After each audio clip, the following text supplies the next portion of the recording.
Well, welcome back, Coyote Nation. It is that time of the week again. We are ready for another Coaches Show featuring our head coach and athletic director, none other than Coach Seth Parr. Of course, we are brought to you by Adon Heating and Cooling. Listen, cold fronts are starting to come in. Now's the time to give them a call and have your system, have them come in for a tune-up, have them check out your system, make sure that you are good to go for all of those cold months. Listen, Coach, thank you for taking a few moments to join us today. No problem. I kind of want to start with this. We're playing a team that has a first-year coach at the helm, and Coach Coleman. He just took over Mansfield Timberview's program this past offseason.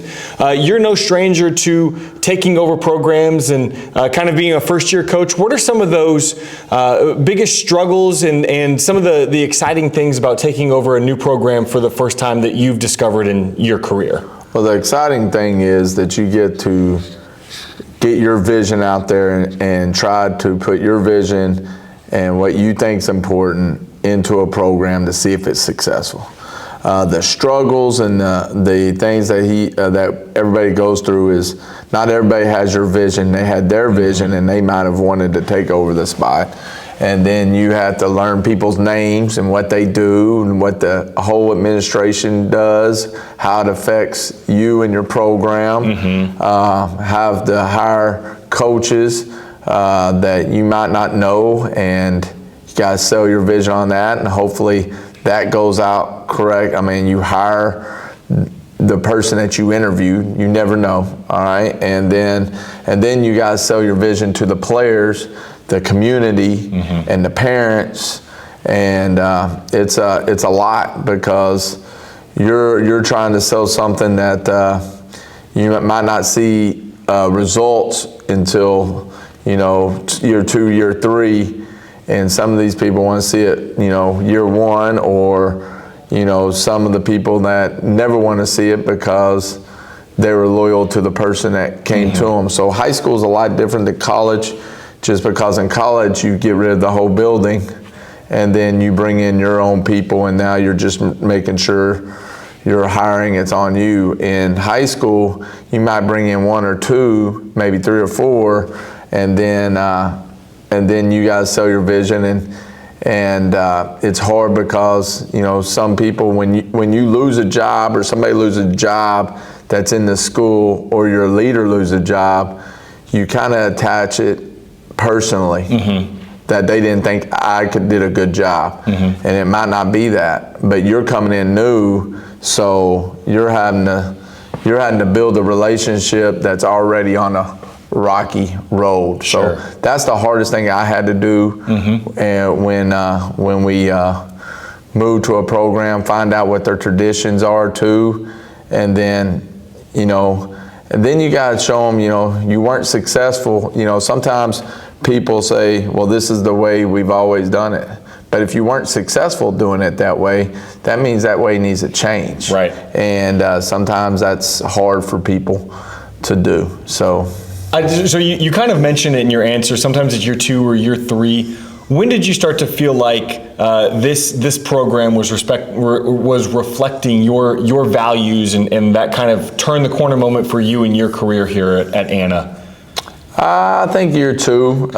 Year 2, we were getting on the same page. I'm still struggling. I mean, there's still struggles right now. I have struggles that I fight daily that I want it to be a certain way, and there's visions and changes, and it's never to where you want it to be. And then even our program, when you get seniors, it's different when I coached them as freshmen because they grow up and you're around them so much, so you got to treat them a little bit differently, and treat them more like men when they get around 18, but then you still got 15 to 14 year olds coming up, so you got to blend it in. Yeah. So you got to know what your boundaries are and what you like, and hey, I can let this one, they've earned this, and then it's always, you're like, it's cooking, you're baking with different ingredients every year,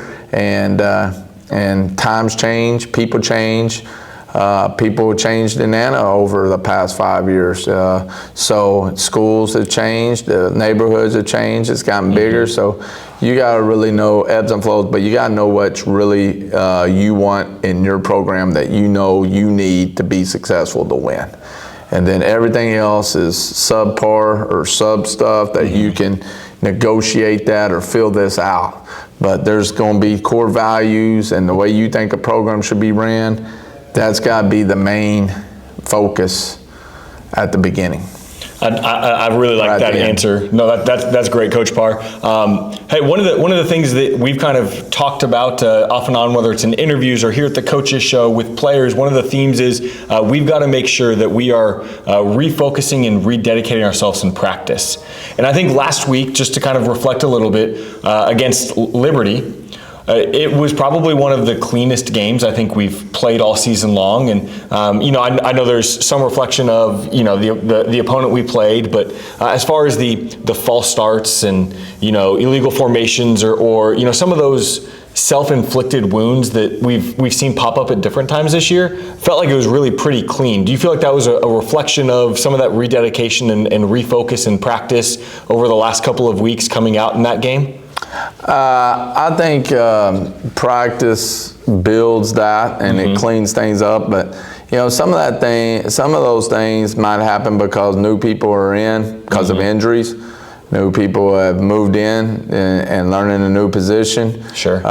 So some people are young.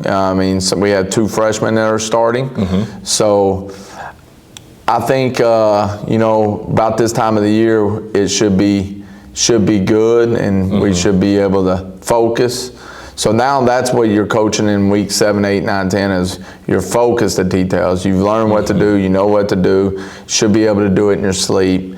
And now just don't lose your attention span. So what happens, you got 9 weeks of school, could be you got school going on, you got football going on, you got a lot that are on your plate. You're working probably around 14, 15 hours a day, these kids are. And, because we start at 6:15, they don't go home till around 6:30 because we go to school a little bit later. Right. So it's, a lot of it might be just being fatigued, and so we manage that too. So I think a little bit as our practices have changed in the playoffs, we go more, not as much of what we do in the season, more challenging it to a week by week deal where it's a 1 week season. So there's a lot more walkthroughs, a lot more game planning stuff than what we do during the course of the year, where we don't know, like in 3 or 4 weeks we might be running this certain play, so we hit the plays every week regardless if we're going to run it that week or not. This on playoffs, it's more, we're going to use more two-way players, or we're going to use more game plan specific stuff, and then that takes some energy out of practice. So, and then you got to stay sharp on that. So it's hard deal to manage, but you can't be the same in the playoffs as you were in the regular season, just because, you're at the end, the candle, and it's got to be reward to play in the playoffs, but you can't be super soft either. So, it's ebbs and flows. There's a little bit of everything, and I think to your point, we've had a lot of injuries, especially in the receiver core this year. People coming back from injury and then leaving, and new faces coming in, whether it's Keyshawn Miles or Braden Spinks, getting Michael Kennedy back, losing him. There's been a lot of that adjustment, and so I think sometimes fans and us on the outside of the everyday practice room and coaches meetings forget that sometimes it puts people in new positions. You had Cormon move from the outside to the inside, back to the outside. All over the place. It's hard. And as a freshman. Yeah, and then he's trying to. It's a hard deal. So for what he's done, I commend him a lot. It's hard to teach. We've had to install the offense like 4 times.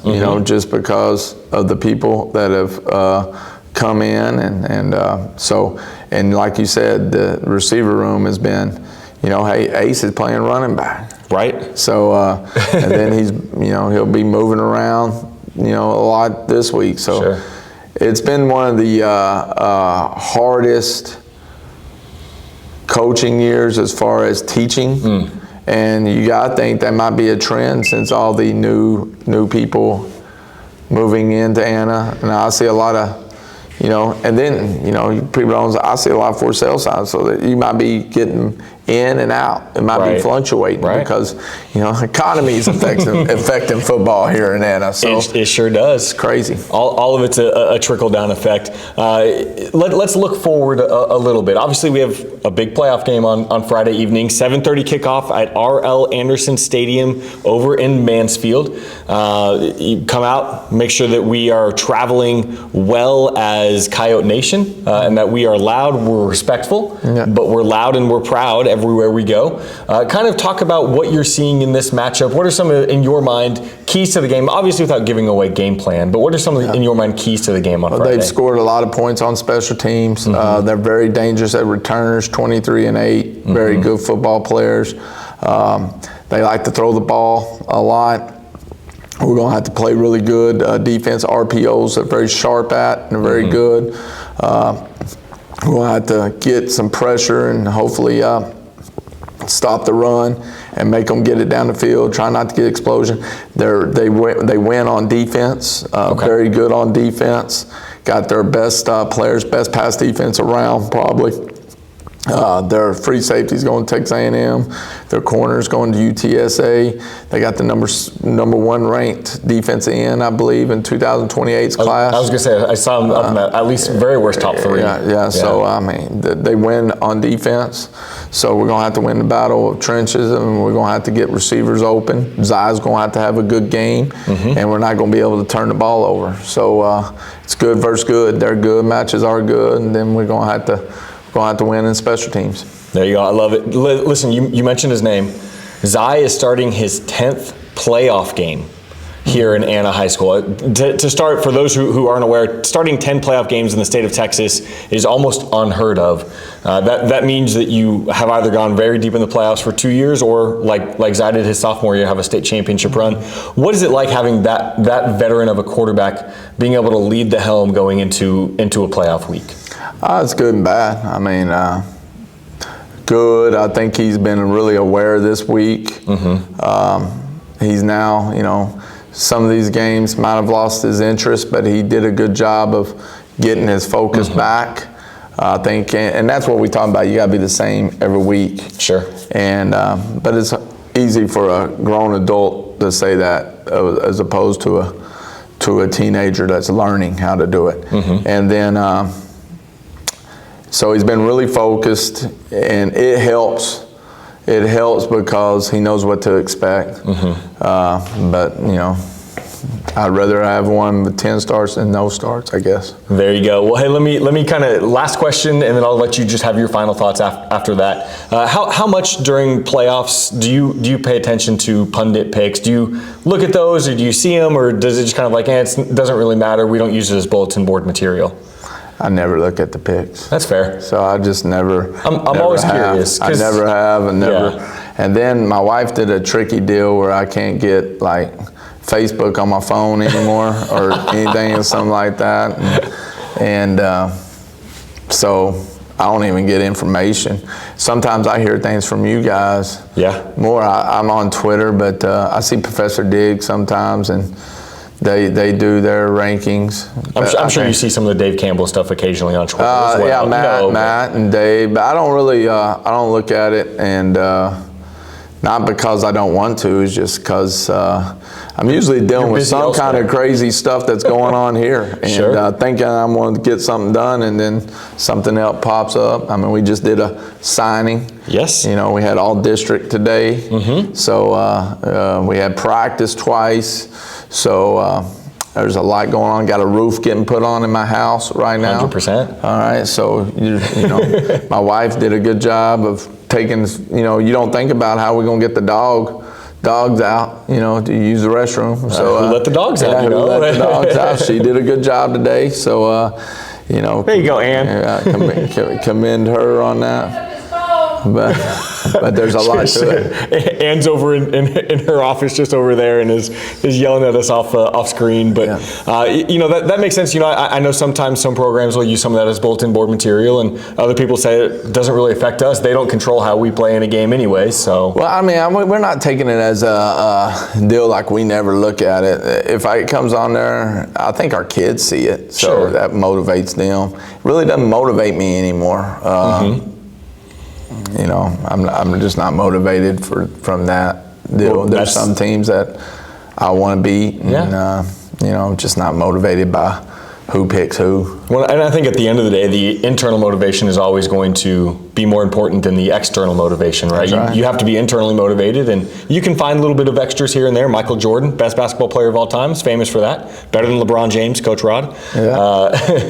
Well, there's some things that you can use as anger and fuel. Sure. And carries you over. There'll be some things like that. We want to be considered the best, and we want to, and that's really what motivates you, is the drive to be the best, at what you do. And then, and then you'll hear the other ones that have the same drive, and you tend not to like them as much as, because you want to be what they do, and they don't like you because, so it's a good, healthy competition. We push each other to be better. There you go. Well, I know you mentioned all district. I'm sure we'll discuss that here on the Coaches Show once some of those nominations and selections officially come out. Yeah, hopefully not for a while, because you can't announce it until the last game, or everybody loses in the district. Okay, so we'll hear it after Christmas is the hope. That's right. There we go. That'd be awesome. But we'll make sure to talk about that once that does, in a month and a half, 2 months come out. Yeah. That would be great. Coach Barr, any final thoughts before we get out of here? Man, thank you for everybody that's come out and supported us this year. It's been great. I think Anna has shown itself to be one of the destination football spots in the state of Texas, where people love coming to games and love our atmosphere. Hopefully we can get to the game this weekend and carry on this tradition that we have built, and hopefully we see you there. There you go. Be early, be loud, be proud. Go Coyotes.